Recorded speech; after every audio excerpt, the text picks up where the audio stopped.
Here's my audience.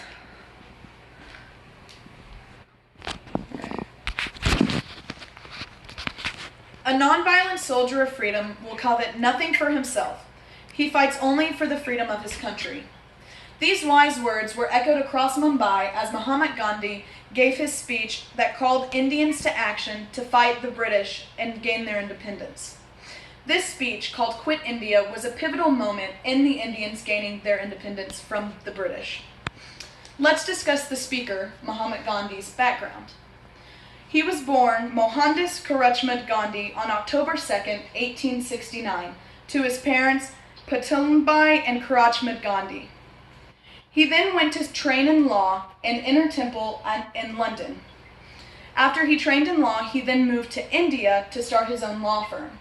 However, this law firm proved to be unsuccessful, and so he then moved to South Africa to represent an Indian man in a trial. While he was in South Africa, he developed his ethics, political views, and his ideology. The reason he developed these here are because he faced a lot of discrimination and racism because he was Indian living in South Africa. The South Africans had no respect for Indians, and they also treated them like they were nothing. He even got kicked off a bus one time because he just wanted to sit in first class. However, instead of fighting this discrimination violently, he developed his ideology of nonviolence. He stayed in South Africa for many years after the trial was over so that he could fight the racism in South Africa. He had never planned on going into politics until he realized how much discrimination and racism there was against his fellow Indians. So in 1915, he returned to India and joined the Indian National Congress. And then in 1920, he gained leadership of the Congress. Now let's discuss what was happening in the world at the time of the Quit India speech. In 1757, India was colonized by the British, and the British had control over them for 150 years.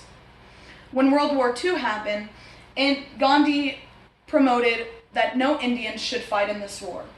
The reason he didn't believe Indians should fight in World War II was because the whole war was to gain democratic freedom for other countries, and he didn't think that Indians should fight for something that they themselves did not have.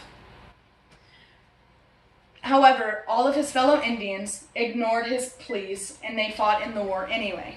So in 1942, Gandhi gave his speech, Quit India, to promote Indians not fighting in World War II, and also to say that they should gain their independence from the British.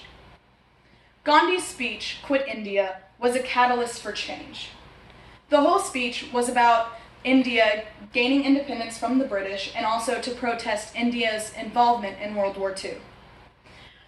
Gandhi really made sure to call for a nonviolent approach to them gaining their independence. According to wordpower.ws, he said this in his speech: "I attach the same importance of nonviolence, essentially nonviolent as it is, and a democracy established by nonviolence."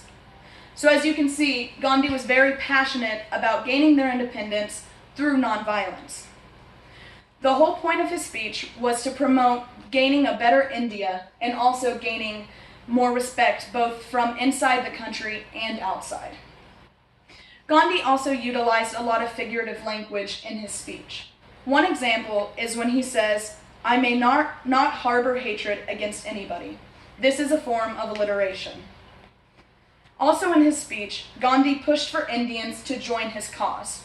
According to SmithsonianMag.org, he is quoted with saying, "The mantra is do or die. We shall either free India or die in the attempt." The day after he gave his speech, Gandhi and other fellow congressmen were arrested, and they remained in prison for the remainder of World War II. However, Gandhi being imprisoned made other Indians mad, and so they decided to spread his do or die mantra. Gandhi watched from in jail as his fellow Indians pursued a goal that he'd been looking for a long time. The Quit India movement ended in 1944. However, the ideology that had come with it did not stop, and so 3 years after the movement as a whole ended, they finally gained their independence from Britain. Gandhi's speech, Quit India, promoted for a non-violent end to Britain's tyrannical control over India. Gandhi sparked an entire movement with this speech. Prior to Quit India's speech, the Indians didn't know exactly how poorly they were being treated and what they were being deprived of. After his speech, Gandhi pushed for better treatment for all Indians, both inside the country and outside. Gandhi was an inspiring man who called for not a drive for power, but purely a non-violent fight for India's independence. And here's my crowd again.